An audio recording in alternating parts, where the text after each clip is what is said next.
Isang mapagpalang araw sa ating lahat, mga boxing fans sa mang panig ng mundo. Ang ating tatalakayin ngayon ay ang mga resulta doon po sa mga ginawa nating video kahapon.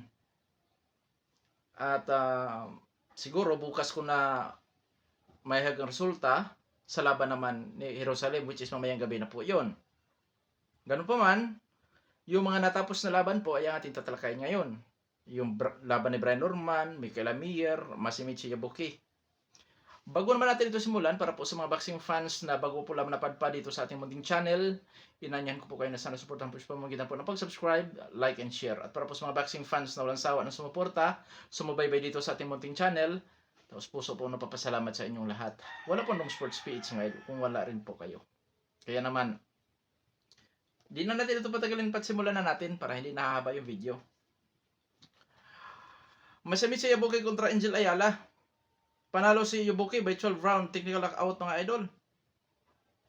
Na kung saan siya po ang may mga kalamangan pagdating sa scorecard kung hindi man niya nagawa may knockout yung Mexican fighter. So umubra ang liksi, umubra ang lakas o power ni Masamichi Yabuki. So tumaas ngayon ang kartada ni Yabuki mga idol sa 18 wins with 17 wins coming by way of knockout at yung kanyang 4 na talo. At dalawa doon ang kanyang pagkatalo by technical knockout.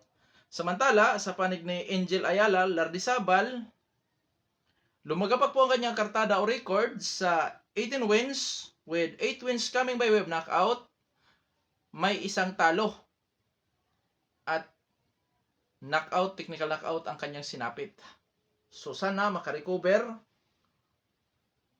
sa pinsala at higit sa lahat, makarecover din po sa yung makarecover ang confidence ng taong ito mga idol. Kasi for the first time ito nakatikim ng talo at isang knockout pa naman ang pagkatalo or technical knockout. Oo. So, congratulations para po kay Masamichi Yabuki na kung saan 2 division world champion siya. Hindi niya binitawan ng IBF sa light flyweight at champion din po siya ng IBF sa flyweight division.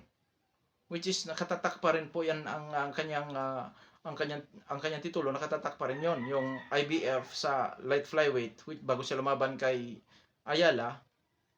At nakuha niya ngayon ang flyweight IBF World Flyweight title. So yun nga, dalawang IBF ang kanyang hawak sa magkaibang division.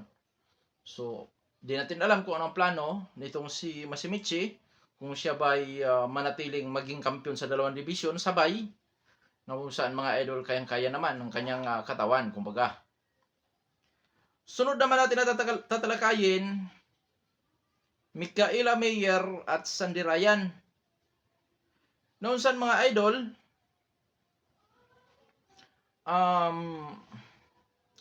panalo sa ikalawang pagkakataon si Michaela Mayer.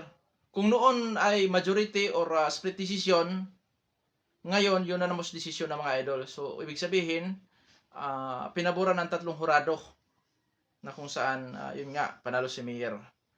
Noon saan tumaas po ang kartada ni Mayer ngayon sa 21 wins with 5 wins coming by way of knockout, may 2 talo, walang tabla. Samantalang si Sandy Ryan lumagapak po sa 7 wins with 5 wins coming by way of knockout, 3 losses with 1 draw. At panatili po ni Michaela Mayer yung kanyang WBO World Welterweight title, Women's Edition or category. Sa laban naman ni Brian Norman at Derek Cuevas, hindi po nagtagal ang laban. Nangayaw po si Cuevas sa 3 round, which is napabagsak siya. At sa tingin ko may inindang pinsala kasi wala sa sarili eh. Ganun pala talaga kalakas si Brian Norman. Pero ganun pa man sa mga rounds, tinamaan din si Brian Norman kung saan katal din. So malakas din po talaga yon. Hindi nagamit ni Derek Cuevas ang kanyang height. At nangingibabaw yung liksi, power at hand speed nitong si Brian Norman. Tumaas po ang kartada ni Norman ngayon sa 27 wins with 21 wins coming by way of knockout, nananatiling undefeated. At syempre, hawak niya ang WBO World Welterweight title. Samantalang si Derek Cuevas, lumagapak sa 27 wins with 19 wins coming by way of knockout with 2 losses. Na kung saan, isa sa kanyang pagkatalo ay ang pagka-technical knockout nga sa laban niya kay Brian Norman. Sana makarecover itong si Derek Cuevas, magbalik ng lakas. O, sana. No, kasi mahirap po yan na pagdadaanan. Lalo na kung ma-knockout ka sa isang labanan, mga idol. Hindi lahat po ng boksingero kayang makatawid sa ganong sitwasyon. So, congratulations para po sa mga nanalo. Oo. At siguro mga idol, bukas ko na maihayag ang resulta naman sa magiging laban mamaya ni kabayang Melvin Jerusalem. Sana manalo. Sana. Kasi nga, hindi po basta-basta. Biruin nyo, ilang Pinoy ba ang napalaban last night? Dalawang Pinoy ba yon napabalita? Si Michael Dasmariñas at saka si sino ba yung isa? Si Gio Santissima. Knockout si Dasmariñas. Si Gio Santissima naman natalo sa puntusan.